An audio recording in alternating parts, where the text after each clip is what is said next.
Good morning students, myself Sushmita, Assistant Professor EC Department RCET. So in this video we will be seeing about PIN diode.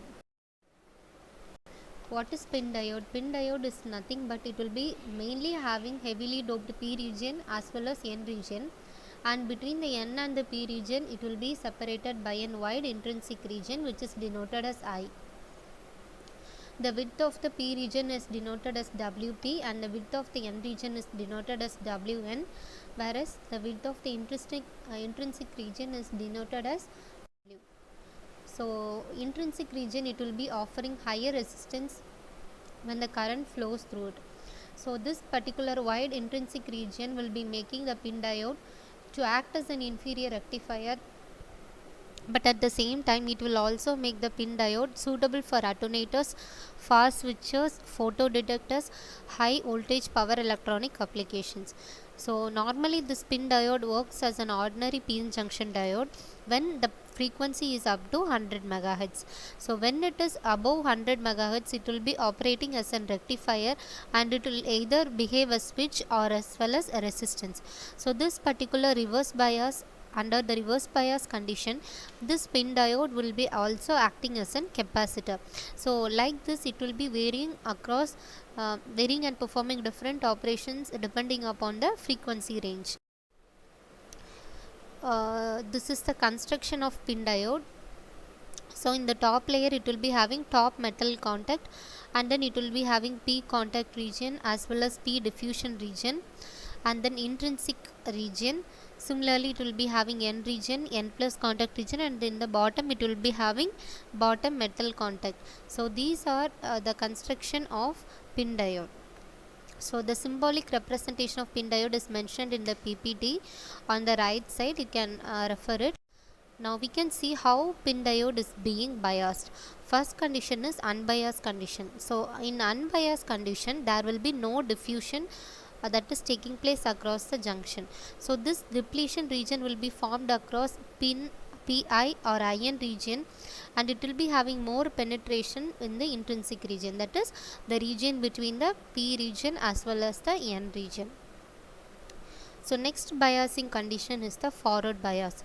So in the forward bias it will be having injected carrier concentration, and this particular carrier concentration will be of several orders of magnitude that is higher than the intrinsic level carrier concentration.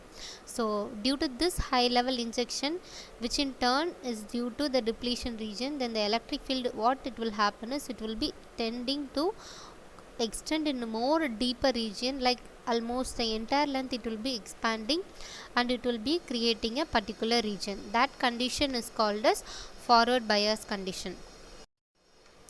So next thing is, under forward bias condition, the electric field that will help in speed up of the transport.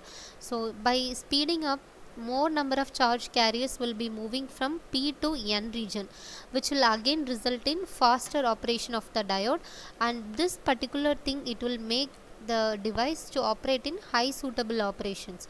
So another one thing is, in forward bias this particular diodes will be acting as a variable resistance. So however if we need to change the value of the resistance, then we can go for changing it. As the name denotes, it is a variable. We can vary the resistance as well as the resistance is sent to decrease with increase in forward bias voltage.